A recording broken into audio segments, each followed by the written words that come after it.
যেসব মহিলাদের বাচ্চা হতো না, আমার মা সেসব মহিলাদের জন্য ওষুধ তৈরি করত। যে ঘরে উনি ওষুধ তৈরি করত সেই ঘরে কাউকেই নিয়ে যেত না। সেই ঘরে শুধু মা আর তার কাজের লোকটা যেতে পারতো। এরপর আমার যখন বিয়ে হলো, আমার তখন বাচ্চা হচ্ছিল না। এই জন্য মাকে বললাম, মা আমার জন্য তুমি ওষুধ তৈরি করে দাও। কিন্তু মা আমাকে কঠিন ভাবে বারণ করে দিল। একদিন আমি মায়ের কাজের লোকটাকে বললাম আমাকে সাহায্য করার জন্য। এই জন্য সে সেদিন মুখটা ঢেকে মার রুমে চলে গেল।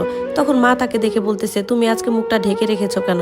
তখন ওই কাজের লোকটা বললো, আমার মুখ আজকে খারাপ হয়ে গেছে, এই জন্য আমি এইভাবে ঢেকে রেখেছি। তারপরের দিন সেই কাজের লোকের জায়গায় আমি ওইরকম সেজে মার ঘরে গেলাম। ঘরে গিয়ে যেসব দেখলাম, আমার তো প্রাণ বেরিয়ে যাওয়ার মতো অবস্থা। আমার মায়ের নাম ছিল সোনাম। উনি উনার সময়ের সবচেয়ে বেশি পড়াশোনা করা মহিলা ছিলেন, আর উনি প্রথম ব্যক্তি ছিলেন যে কিনা ওই গ্রামে ডাক্তার হয়েছিলেন। কিন্তু তার পড়াশোনা পুরোপুরি হয়নি, কারণ তার বাবা দুনিয়া ছেড়ে চলে গিয়েছিল। এরপর আমার মা যেসব মেয়েদের বাচ্চা হতো না তাদের চিকিৎসা করা শুরু করলো। আর এইভাবে একদিন আমার মায়ের সাথে বাবার বিয়ে হয়ে গেল। এরই কয়েক বছর পর আমি পৃথিবীতে আসলাম। আমি এখন বড় হয়ে গেছি, আমার বিয়ের কথাবার্তা চলছে। আমার মা সবসময় আলাদা একটা ঘরে চিকিৎসা করতেন। যে মহিলারই চিকিৎসা করতেন তিনি, তার বাড়িতে নিশ্চিতভাবে বাচ্চা হতো।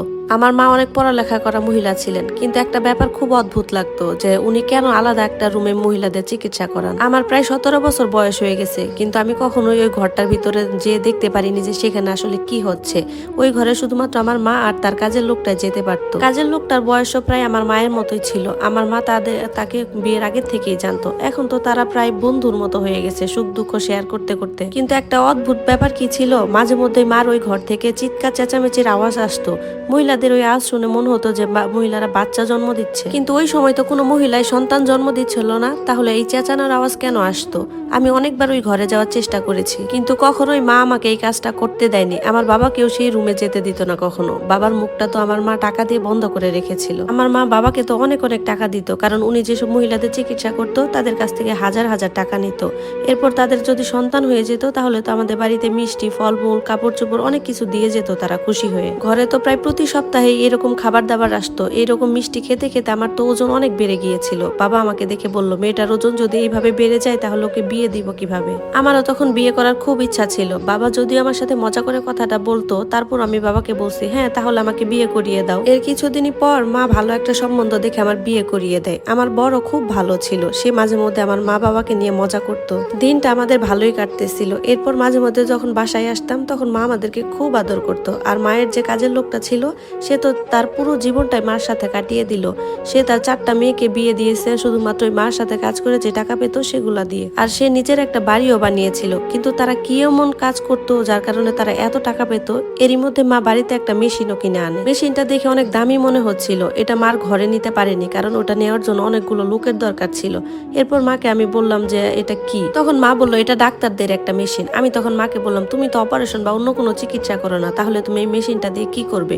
তখন মা বলতেছে, এই মেশিনটা যদি আমি কাজে লাগাতে পারি তাহলে আমাদের কাজ আরো দ্বিগুণ হারে ভালো হবে। মাকে আমি বললাম, মা তুমি তো জীবনে অনেক রোজগার করছো, এখন একটু নিজেকে আরাম দাও। তখন মা বলল, আরে পয়সা ছাড়া জীবনে কি হবে? পয়সা এমন একটা জিনিস যেটা আমাদের প্রতিদিন দরকার পড়ে। এইদিকে আমার শ্বশুর বাড়িতে ননদের জায়ের দেখি বাচ্চা হয় না। যখন এই ব্যাপারটা আমি জানলাম, আমি তাকে বললাম, আমার মা তো সারা দুনিয়ার মানুষের বাচ্চা হওয়ার চিকিৎসা করে, তোমারও করে দিবে, তুমি সেখানে গিয়ে দেখাও। এই কথাটা যখন আমার শাশুড়ি মা জানতে পারে, তখন শাশুড়ি মা আমাকে বলে যে, দেখো এটা তো আমার মেয়ের শ্বশুর বাড়ির ব্যাপার, তোমার মাকে বলো উনি যেন কোনো টাকা পয়সা না নেয়। আমি যখন এই ব্যাপারটা মাকে বললাম, তখন মা বলল, তুমি কি পাগল হয়ে গেছো? তুমি কি জানো কত পয়সা লাগে এই চিকিৎসা করাতে? আমি মাকে বললাম, মা একটু করে দাও না প্লিজ, এটা তো আমার মান সম্মানের ব্যাপার, কারণ ওরা তো আমার শ্বশুর বাড়ির আত্মীয়। তখন মা বলতেছে, শোনো তোমার মান সম্মান তো যে কোনো সময় চলে যেতে পারে, আর তাছাড়া আমার ওষুধে তো কাজ নাও হতে পারে, যে কোনো সময় তো এটা হতেও পারে নাও হতে পারে, সেক্ষেত্রে কি তোমার মান সম্মান যাবে না? আমি তখন মাকে বললাম, মা শোনো, তুমি এ পর্যন্ত যতগুলো চিকিৎসা করছো সবারই তো বাচ্চা হয়েছে,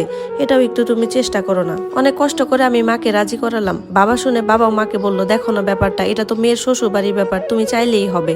তখন মা আমাকে অনেক বকাবকি করলো, করে বলতেছে, এইসব কাজ আর কখনোই করবা না তুমি। এরপর যদি অন্য কোনো পেশেন্ট নিয়ে তুমি আমার কাছে আসো, আমি কিন্তু চিকিৎসা করব না। এরপর বাবা মাকে অনেক কষ্টে রাজি করালো। আমি বাবাকে বললাম, মা তো আমার কথার পরোয়াই করে না। বাবা তখন বললো, তোর মা রাত দিন কাজ করতে করতে, চিকিৎসা করতে করতে পাগল হয়ে গেছে, সারা দিন ওই ঘরটার ভিতরেই বসে থাকে। আমি তখন বাবাকে বললাম, বাবা তুমি কি কখনো ওই ঘরটাতে গিয়েছো? তখন বাবা বলল, যখন ঘরটা তৈরি হচ্ছিল শুধুমাত্র তখনই গেছিলাম, এরপর থেকে কখনো যেতে পারিনি। তবে আমার মনে হয় ওই ঘরে তেমন কিছুই নেই, শুধুমাত্র ডাক্তারি কয়েকটা জিনিসপত্র আছে, একটা টেবিল আছে আর 2টা আলমারি আছে মনে হয়। কিন্তু ব্যাপারটা যদি এটাই হয়ে থাকে তাহলে ওই ঘরে সবাইকে যেতে দেয় না কেন? এরপর আমার ননদের জায়ের চিকিৎসা হয়ে গেল।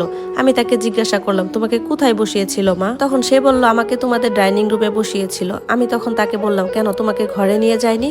উনি বলল, না, ওখান থেকে আমাকে 2-4টা টেস্ট দিয়ে আমার চিকিৎসা শুরু করে দিল আর কয়েকটা ওষুধ লিখে দিল। লিখে দিয়ে বলল, তোমার কপালে যদি বাচ্চা থাকে তাহলে এমনিতেই হবে, আর এছাড়া এর কোনো চিকিৎসা নাই। কথাটা শুনে আমি অবাক হয়ে গেলাম।